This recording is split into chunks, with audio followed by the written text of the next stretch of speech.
ಮೈಸೂರಿನ ರಾಮಕೃಷ್ಣ ಆಶ್ರಮದಲ್ಲಿ ನಡೀತಾ ಇರುವಂತಹ ವೇದಿಕೆ ಕಾರ್ಯಕ್ರಮದಲ್ಲಿ ಖುದ್ದು ಪ್ರಧಾನಿ ಮೋದಿ ಅವರು ಭಾಗಿಯಾಗಿದ್ದಾರೆ. ಇನ್ನೇನು ಅಲ್ಲಿ ಸೇರಿರುವಂಥ ಜನರನ್ನು ಉದ್ದೇಶಿಸಿ ಅವರು ಮಾತನಾಡೋರಿದ್ದಾರೆ. ಬಟ್ ಅವರ ಮಾತಿಗೂ ಮುನ್ನ ಅಲ್ಲಿ ರಾಮಕೃಷ್ಣ ಆಶ್ರಮಕ್ಕೆ ಸಂಬಂಧಪಟ್ಟ ಹಾಗಿನ ಗುರುಗಳೆಲ್ಲ ಅಲ್ಲಿ ವಿವರಿಸ್ತಾ ಇದ್ರು. ಪ್ರಧಾನಿಯವರನ್ನು ಅವರು ಇನ್ವೈಟ್ ಮಾಡೋಕ್ಕೆ ಹೋದಂಥ ಸಂದರ್ಭದಲ್ಲಿ ಬ್ರೀಫ್ ಮಾಡ್ತಾ ಇದ್ದ ಹಾಗೇನೆ ಪ್ರಧಾನಿಯವರು ಒಂದು ಕ್ಷಣ ಯೋಚನೆ ಮಾಡದೆ, ನಾನು ಈ ಕಾರ್ಯಕ್ರಮದಲ್ಲಿ ಭಾಗಿಯಾಗ್ತೀನಿ, ಈ ಕಾರ್ಯಕ್ರಮದಲ್ಲಿ ಭಾಗಿಯಾಗೋದು ಮಾತ್ರ ಅಲ್ಲ, ಈ ಕಾರ್ಯಕ್ರಮದಲ್ಲಿ ಭಾಗಿಯಾಗುವಂಥದ್ದು ನನ್ನ ಸೌಭಾಗ್ಯ ಅಂತ ಹೇಳಿದ್ರು ಅಂತೇಳಿ. ಅಂದರೆ ಅವರು ಸ್ವಾಮಿ ವಿವೇಕಾನಂದನವರ ಆದರ್ಶಗಳನ್ನು ಹಿಂದೆಯಿಂದ ಪಾಲಿಸ್ಕೊಂಬಂದಂಥವ್ರು. ಅಂತಹ ವ್ಯಕ್ತಿಗೆ ಇವತ್ತು ಸ್ವಾಮಿ ವಿವೇಕಾನಂದನವರ ಇಂಥ ಒಂದು ಸ್ಮಾರಕ ಉದ್ಘಾಟನೆ ಇದೆಯಲ್ಲ, ಅದು ಸಹಜವಾಗಿ ಒಂದು ಖುಷಿಯ ಸಂಗತಿ. The stronghold Swamiji envisioned lives on through compassionate service, timeless values, and the countless lives it continues to inspire.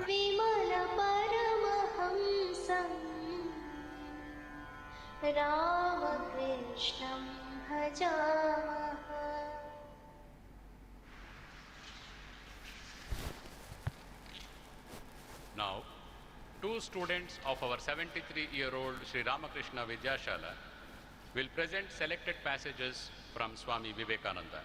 Upen Prasanna Kumar Shetty in Hindi and Rishi Bhargav Shroff in English.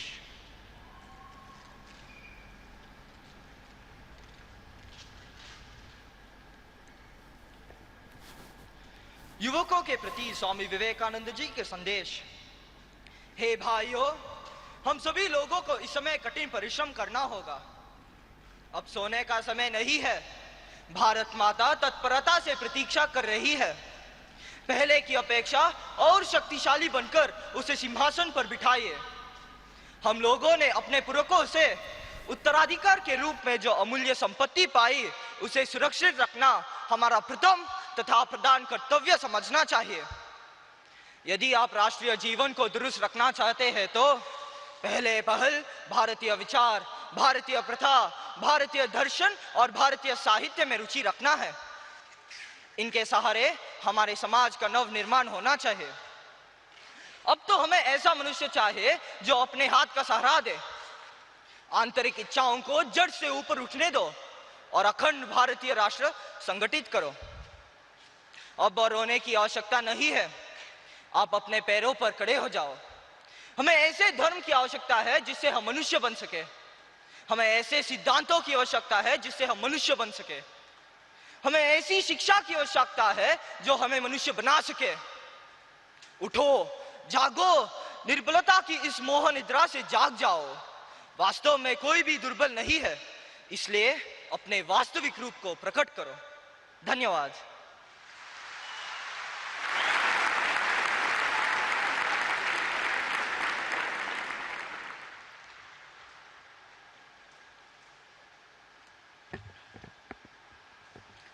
Swami Vivekananda on the importance of character building. My dear young friends, the road to the good is the roughest and steepest in the universe. It is a wonder that so many succeed, no wonder that so many fall. Character has to be established through 1,000 stumbles. If you really want to judge the character of a man, look not at his great performances. Every fool may become a hero at one time or another. Watch a man do his most common actions. Those are indeed the things which will tell you the real character of a great man. Great occasions rouse even the lowest of human beings to some kind of greatness.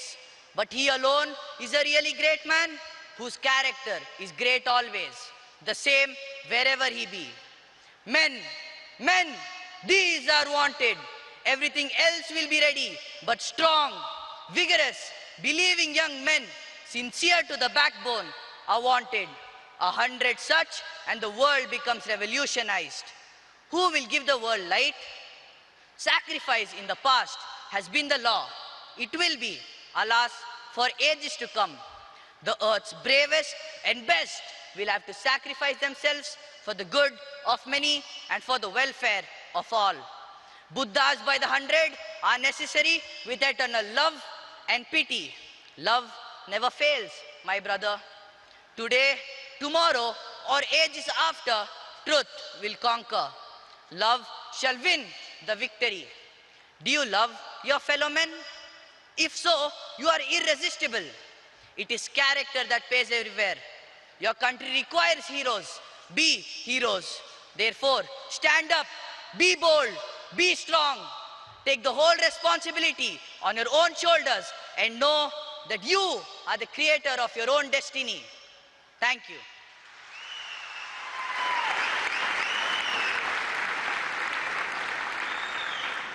ಕರ್ನಾಟಕದ ಸರ್ವತೋಮುಖ ಅಭಿವೃದ್ಧಿಯ ಹೊಣೆಗಾರಿಕೆಯನ್ನು ಹೊತ್ತು ಮುನ್ನಡೆಯುತ್ತಿರುವ ಮಾನ್ಯ ಮುಖ್ಯಮಂತ್ರಿಗಳಾದ Shri DK Shivakumar ಅವರು ಸಭೆಯನ್ನುದ್ದೇಶಿಸಿ ಮಾತನಾಡಬೇಕೆಂದು ವಿನಂತಿಸಿಕೊಳ್ಳುತ್ತೇವೆ.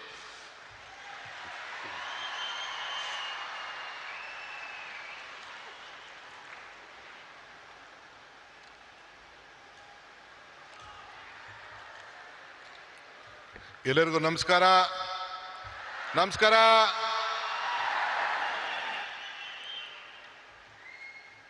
Honorable Prime Minister, the leader of this country, Shri Narendra Modi ji,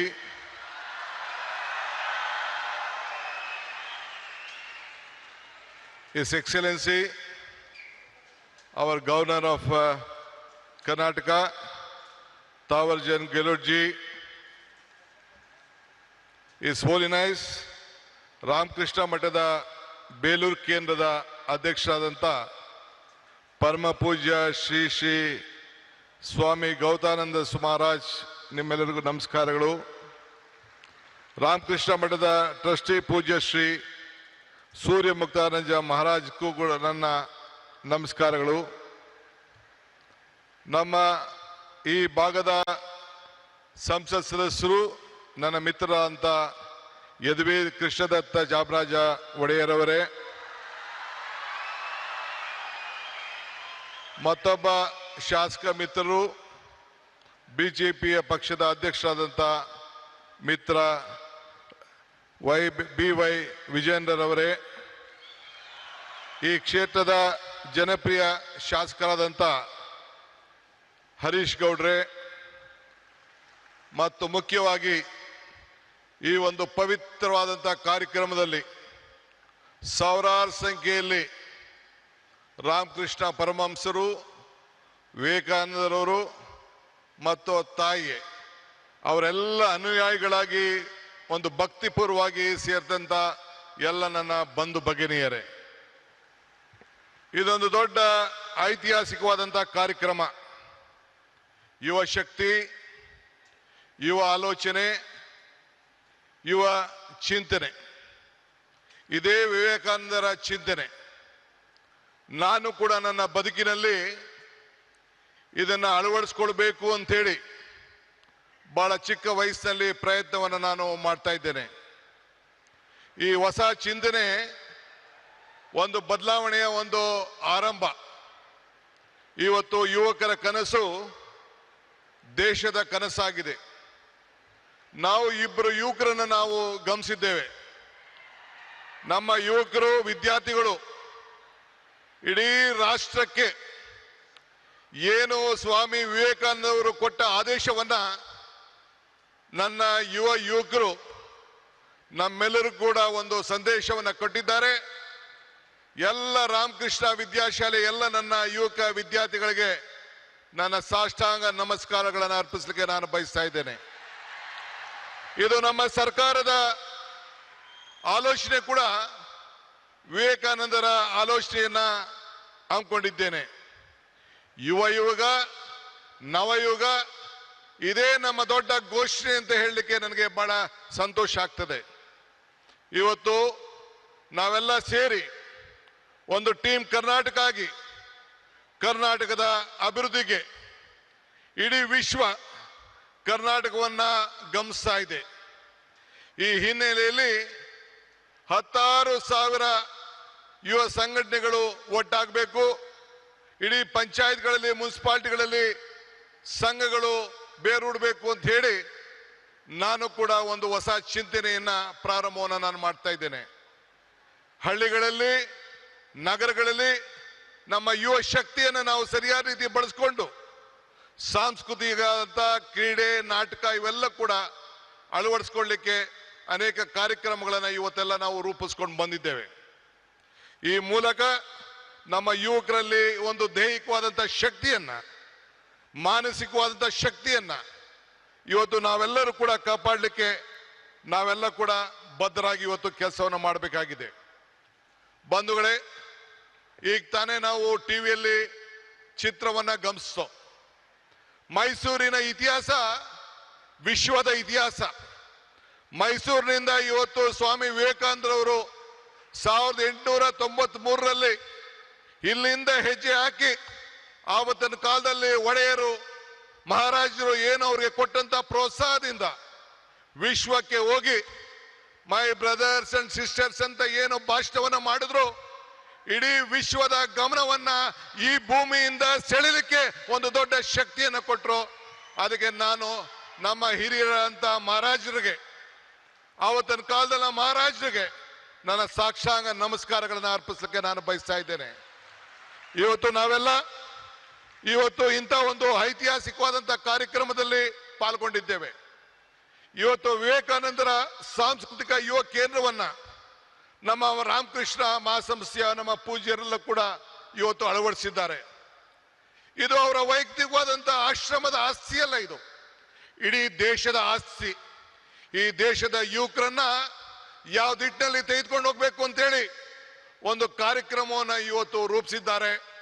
ಅದಕ್ಕೆ ಇಡೀ ಭಾರತದ ಯುವಕ ತಂಡ, ಯುವ ಸಮುದಾಯ, ಎಲ್ಲ ನನ್ನ ತಂದೆ ತಾಯಿಂದರು ಹಿರಿಯರೆಲ್ಲರೂ ಕೂಡ ಈ ದೊಡ್ಡ ಐತಿಹಾಸಿಕವಾದಂಥ ರಾಮಕೃಷ್ಣ ಸಂಸ್ಥೆಗೆ ಕರ್ನಾಟಕ ಸರ್ಕಾರದ ಪರವಾಗಿ ನಿಮ್ಮೆಲ್ಲರ ಪ್ರತಿನಿಧಿಯಾಗಿ ಅವ್ರಿಗೊಂದು ಸಾಷ್ಟಾಂಗ ನಮಸ್ಕಾರಗಳು ಮತ್ತು ಅಭಿನಂದನೆ ಸಲ್ಲಿಸಲಿಕ್ಕೆ ನಾನು ಬಯಸ್ತಾ ಇದ್ದೇನೆ. ಇಡೀ ಸರ್ಕಾರ ಅವರ ಜೊತೆಯಲ್ಲಿ ನಿಂತ್ಕೊಳ್ತಾರೆ. ನಾನು ಈ ಸಂದರ್ಭದಲ್ಲಿ ಒಂದು ಮಾತನ್ನು ನನಗೆ ನೆನೆಸ್ಕೊಳ್ಳಿಕ್ಕೆ ನನಗೆ ಇಚ್ಛೆ ಪಡ್ತೇನೆ. ನಾನು ಅನೇಕ ಸಂದರ್ಭದಲ್ಲಿ ಮಾತಾಡ್ಕೊಂಡು ಬಂದಿದ್ದೇನೆ. ಪುರಂದರದಾಸರದ ಒಂದು ಮಾತು ನನಗೆ ಬರ್ತದೆ, ಇದು ಭಾಗ್ಯ ಇದು ಭಾಗ್ಯ ಇದು ಭಾಗ್ಯವಯ್ಯ, ಪದ್ಮನಾಭನ ಪಾದ ಭಜನೆ ಪರಮ ಸುಖವಯ್ಯ ಅಂತೇಳಿ.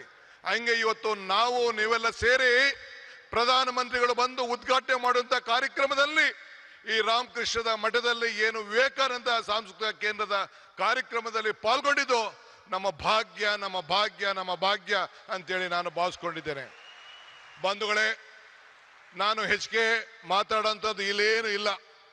ಮಾತಾಡಿದ್ರೆ ಬಹಳ ಗಂಟೆಗಟ್ಟಲೆ ಮಾತಾಡೋಂಥ ವಿಚಾರಗಳಿದೆ. ಇವತ್ತು ವಿವೇಕಾನಂದರ ತ್ಯಾಗ ನಮ್ಮೆಲ್ಲರಿಗೂ ಕೂಡ ಇವತ್ತು ಸ್ಫೂರ್ತಿಯಾಗಿದೆ. ನಮ್ಮೆಲ್ಲರೂ ಕೂಡ ಅವರ ಶಕ್ತಿಯನ್ನು ನಾವು ಅಳವಡಿಸ್ಕೊಳ್ತೇವೆ. ಇವತ್ತು today I am very proud my honourable prime minister is here for this great event. This is A historic event of this country. This is not the historic event of Mysore. This is the historic event of the youth movement of this country. I remember the saying of Swami Vivekananda. He said, be bold-hearted when you are defeated. Be large-hearted when you are victorious. Today, my Prime Minister is here. I am requesting him on behalf of the government of Karnataka and all of you, you should be very bold-hearted to help us, help Karnataka, save Karnataka, because the entire world is looking at India and Karnataka through Karnataka and Bangalore. So I request you, once I remember our Honorable Prime Minister, Mr. Atal Bihari Vajpayee, had come to Bangalore for the laying the foundation of the airport.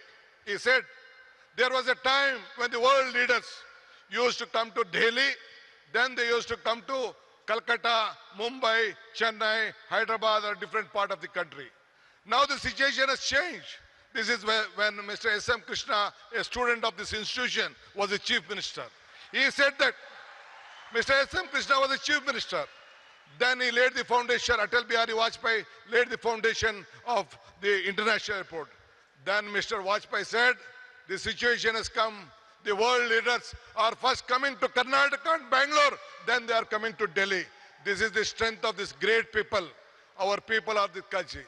Sir, Prime Minister, sir, you see the weather, you see the culture. This is the strength of this great state. The entire state stands with you. We want to work together. We want to work with the federal state. I appeal to you. Let us all work together. This is a great. This is the Sankalpa Bhumi. In this Bhumi, at the time when our Vivekananda traveled in a train in the history, he was traveling the ship along with Tataji. Then Tataji asked, what has to be done? He said, India is poor. This has to be a science city. Then the Tataji asked Maharaja. One day Maharaja gave more than 300 acres of land in Bangalore. That is the Indian Institute of Science, which is in Bangalore.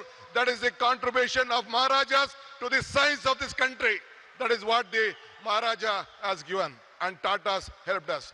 That is why I would like to, this is the great state, great city, and India has to grow with Karnataka, and Karnataka will be with you. Let us work together, make this country proud. I don't want to tell more. I have a lot of things, but I have given only 5 minutes time. I don't want to waste your time. Prime Minister message is very much important for the country. Let us work together. Let us build Karnataka. Let us build India, a strong India. Jai Hind, Jai Bharat, Jai Vivekananda, Jai Ram Krishna, Jai Mata. Ellargu namaskara.